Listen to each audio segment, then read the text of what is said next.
Maturantët e rinj janë gati për aplikimet në universitete, sa më shumë ngushtohet larku, aq më vështirë bëhet dhe aplikimi. Shpesh Ministri i Arsimit i jep mundësi shtesë duke zgjatur afatet apo rihapur për të disatën herë afatin e aplikimeve dhe formularët A1 dhe A1Z. Plotësimi i tyre është një hap ndërmjetës midis gjimnazit dhe universitetit, pasi aty përcaktohen qartë lëndet me zgjedhje, të cilët jepen në provim dhe medomos duhet të kenë lidhje me programin e preferuar për studime. Së paku orientimin. Kështu dhe mesin e javës së ardhshme në data 13 dhe 12 maj, portali maturës do të jetë i hapur për të pritur ndoshta maturantët e fundit që kanë mbetur pa aplikuar ende në portalin e dedikuar, posaçërisht për maturën shtetërore.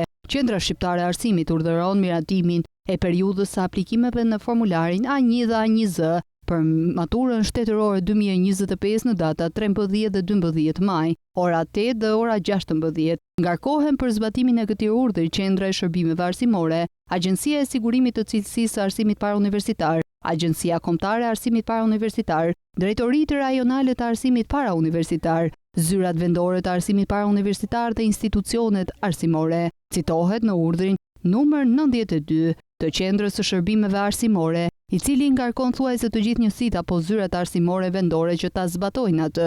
Sipas agjencisë, formulari A1 plotësohet nga maturantët e këtij viti shkollor, ndërsa formulari A1Z plotësohet nga të gjithë kandidatët që duan të aplikojnë në maturën shtetërore.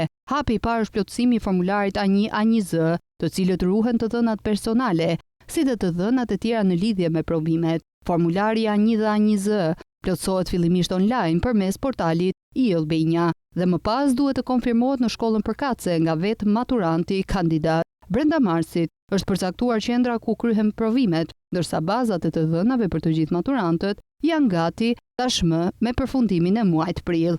Referuar kalendarit të ministrisë, gjithçka duhet të ketë mbaruar në 20 qershor, kur të jenë verifikuar dhe konfirmuar në sistem rezultatet për të gjithë maturantët. Mbikëqyrjen pajisjet me kodin përkatës të hyrjes në sistem dhe vetëm pasi mbikëqyrësi fut kodin në sistem, maturanti mund të përfundojë edhe plotësimin e formularit A1. Në pikat 1 dhe 6, maturanti në bashkëpunim me mbikëqyrësin duhet të vendosë të dhëna personale dhe disa të dhëna të shkollës, ndërsa në pikën 7 të formularit A1, maturantët duhet të shënojnë edhe nëse do të aplikojnë për studime jashtë vendit. Disa pika të këtij formulari plotësohen vetëm nga mbikëqyrësi, nga 10 e 14, ku në pikën 14 shënohet gjuha e huaj që në planin mërsimor të shkollës trajtohet si gjuhë e huaj e detyruar në nivelin gjuhësor B1. Lista me të dhënat e marra nga plotësimi i formularit printohet, nënshkruhet nga maturanti dhe mbikëqyrësi dhe vuloset nga drejtori i shkollës ku plotësohet formulari A1.